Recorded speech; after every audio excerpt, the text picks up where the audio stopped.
Invoking Fundamental Rights. The Constitution, as you have learned in the first chapter of this book, Constitution के बारे में हमने इस book के फर्स्ट चैप्टर में पढ़ा है. Lays down the principle that make our society and the polity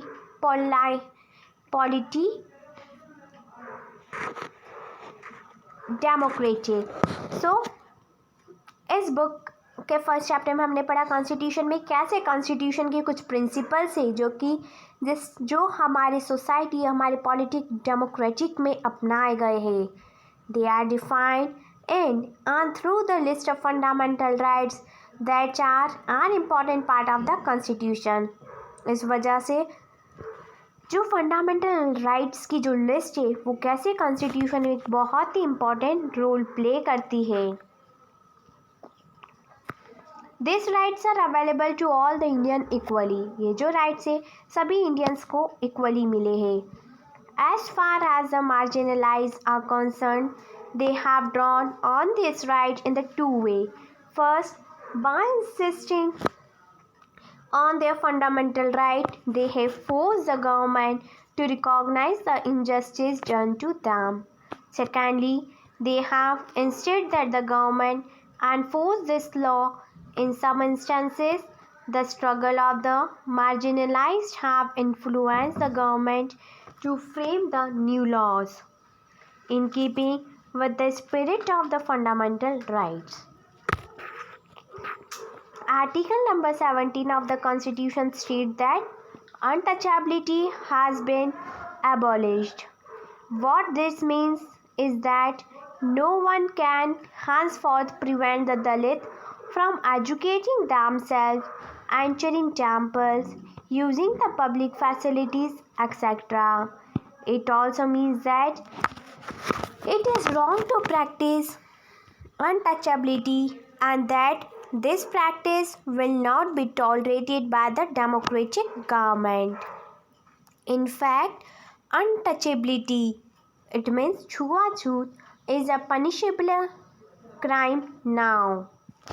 Here is the column. The term Dalit, which means broken, is used deliberately and actively by the groups to highlight the centuries of discrimination they have the experience within the caste system. There are other sections in the Constitution that help to strengthen the argument against the untouchability. For example, Article 15 of the Constitution notes that no citizen of India shall be discriminated against on the basis of religion, race, caste, place of birth. And you have learned a lot about this in your class 7th textbook in the chapter on equality. This has been used by the Dalits to seek the equality where it has been denied to them. Therefore, Dalits can invoke or draw on our fundamental rights in the situations where they feel that they have been treated badly by some individual or by the community or even by the government. They have drawn the attention of the Government of India to the Constitution, demanding that the government abide by it and do justice to them. Likewise, other minority groups have drawn on the fundamental rights section of our Constitution. They have particularly drawn upon the rights to freedom of religion and cultural and the educational rights. In the case of cultural and the educational rights, distinct cultural and the religion groups like the Muslims and the Parsis have the right to be the guardian of the content of their culture, as well as the right to make the decision on how best this content is to be preserved. Thus, by granting the different forms of cultural rights, the Constitution tries to ensure the cultural justice to such groups. The Constitution does this so that the culture of this group is not dominated nor wiped out by the culture of the majority community. The poem below is written by the Soyabai, the wife of the well-known Bhakti poet Chokarla Mehra from the 14th century Maharashtra. They belong to the Mahar caste, which was at the time considered untouchable. A body is unclean, they said, only the soul is untainted. But the impurity of the body is born within the body. But by the ritual does the body become pure. Not a creature has been born except in the bloody womb. This is the gloomy of God. Defilement exists within. The body is polluted from within. Be sure of it. It says that Mahari Chokra. Soryabai is questioning the idea of purity and arguing that since every human is born in the same manner, there is nothing that makes one body less or more pure than the other. She is possibly also trying to say that pollution, a key tool of the caste system to separate or deny the people access to space, work, knowledge, and dignity, occurs not through the nature of work done but from within, from your thoughts, values, and beliefs. Laws for the marginalized. As you have read, the government laws to protect its citizen. जैसे कि हम लोगों ने पढ़ा कि government laws बनाती है उनके सिटीज़न यानी कंट्रीमैन्स को प्रोटेक्ट करने के लिए. At this is not the only way in which it take the action. सिर्फ यही एक तरीका नहीं रहता जिससे वो कोई एक्शन परफॉर्म करती है. There are specific laws and policies for the marginalize in our country. हमारी कंट्री में कुछ और भी लॉज और पॉलिसीज़ है. There are policies or the schemes that emerge through the means like setting up a community or by taking a survey, etc. The government then makes an effort to promote such policies in order to give the opportunity to the specific groups. First is promoting the social justice. As a part of their effort to implement the Constitution, both state and the central government create the specific schemes for implementation in the tribal area or in the areas that have a high Dalit population. For example, the government provides for the free or subsidized hostels for the students of the Dalit and the Adivasi community so that they can avail of education facility that may not be available in their localities. In addition to providing the certain facilities, the government also operates through the laws to ensure that concurrent steps are taken to end the inequity in the system. One such law policy is the Reservation Policy that today is both significant and the highly continuous. The law which reserves the seats in education and the government employment for Dalits and Adivasis are the based on an important argument, that is, in the society like ours, where for the centuries section of the population have been denied opportunity to learn and to work in order to develop the new skill and the vocations. A democratic government need to step in and assist this section. How does the reservation policy work? Government across India have their own list of scheduled caste or Dalit, scheduled tribe, and the backward and the most backward classes. The central government too has its list. Students applying in the educational institutions and thus applying for the post in the government are expected to furnish proof in their caste or the tribe status in the form of caste and the tribe certificates. Many government and the educational institutes also ask for the candidate to maintain their caste and the tribe status.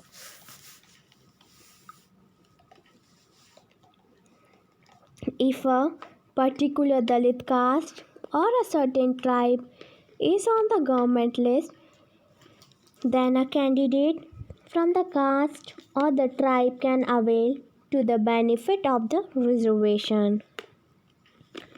For admission to the college, especially to the institution of the professional education, such a medical college, government defined a set of cutoff marks. This means that not all the Dalits and the tribal candidates can qualify for the admission, but only those who have done reasonably well and secure the marks above the cutoff point. Government also offer the special scholarships for the students. In your class 9th political science textbook, you will read more about the and reservation for the backward classes. So state one reason why you think reservation play an important role in providing the social justice to Dalits and Adivasis. Here is a list of schemes. What is the scheme about and how do you think it will help promote social justice? So the first is scholarship for the students, special police stations, special schemes for girls in the government school. So you have to complete this list by providing what is the scheme about, to which the scheme is related to, and how do you think it will help promote the social justice. Protecting the rights of Dalits and Adivasis. In addition to politics, our country also has specific laws that guard against the discrimination and exploitation of the marginalized communities. Let us read the following case study adaptation from the real life account to understand the Dalit use the protection that the laws provide.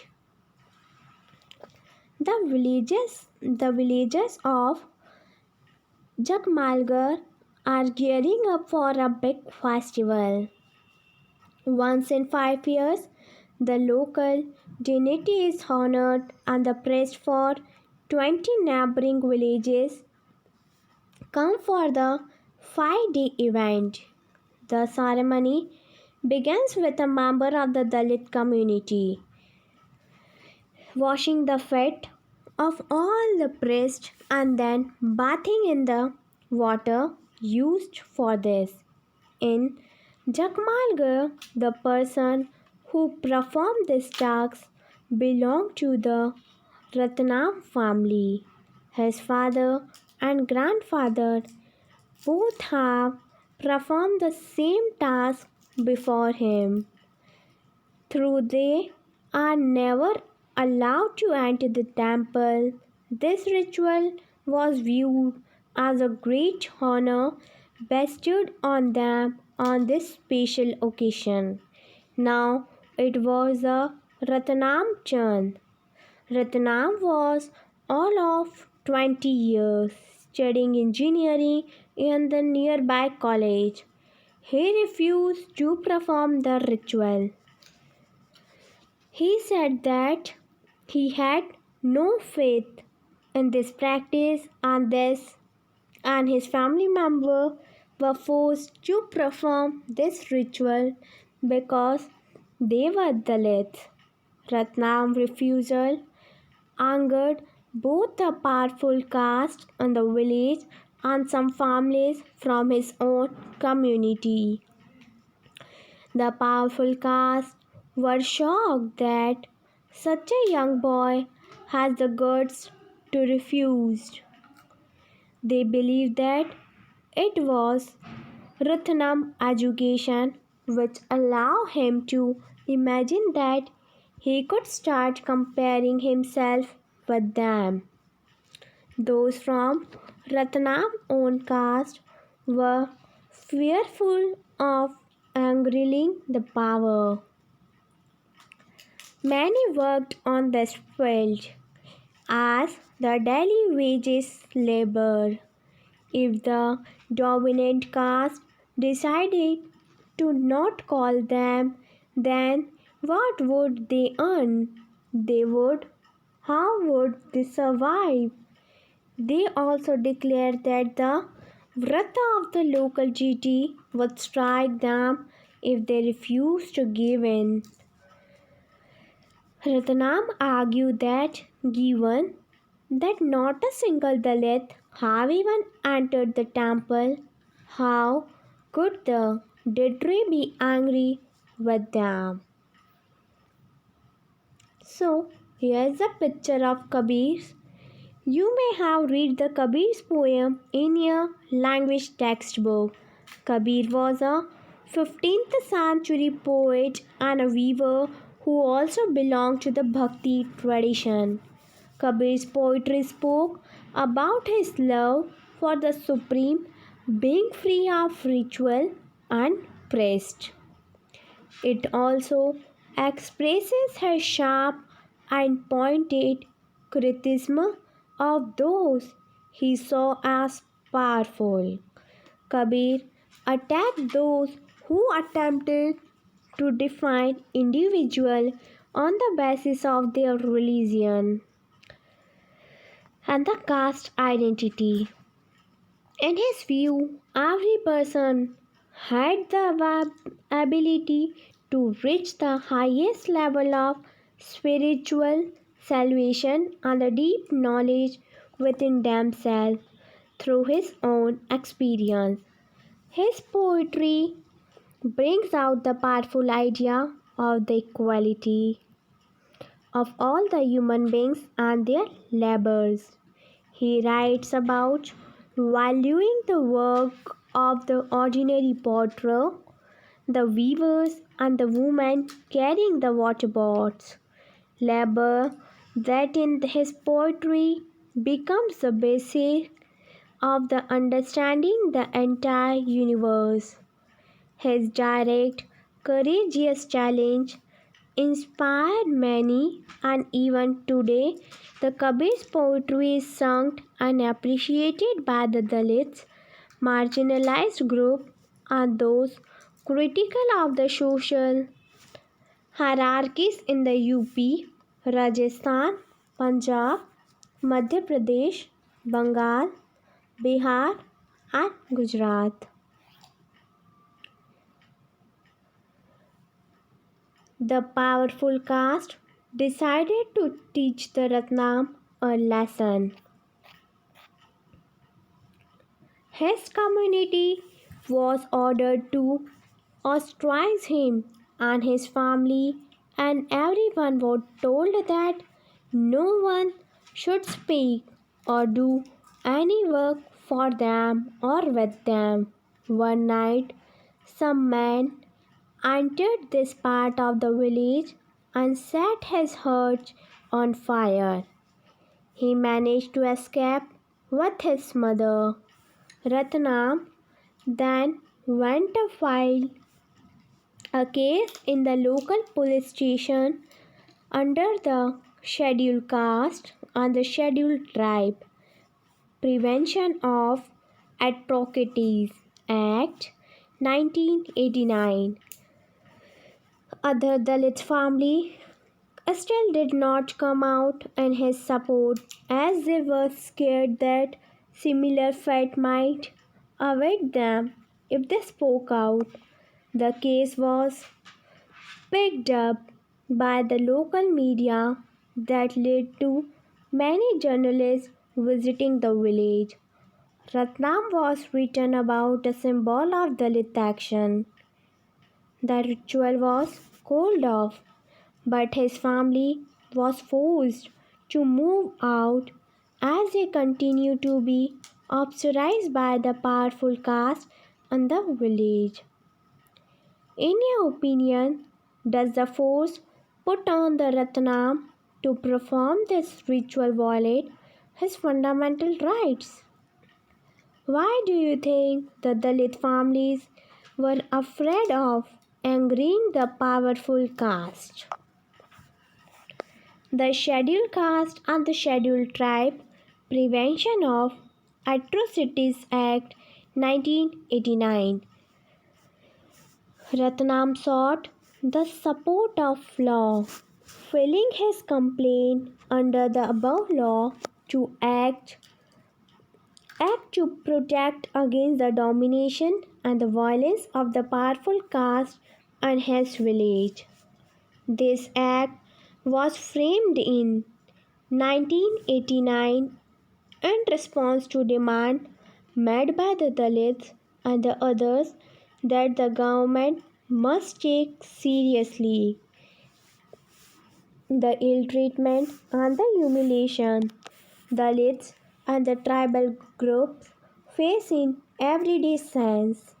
While such treatment had persisted for a long time, it has acquired a violent character in the late 1970s and in the 1980s. During this period, in the part of southern India, a number of assertive Dalit groups came into being and asserted their rights. They refused to perform their so-called caste duties and insisted on being treated equally. Like Ratna, they refused to follow the practice located in the humiliation and the exploitation of Dalits.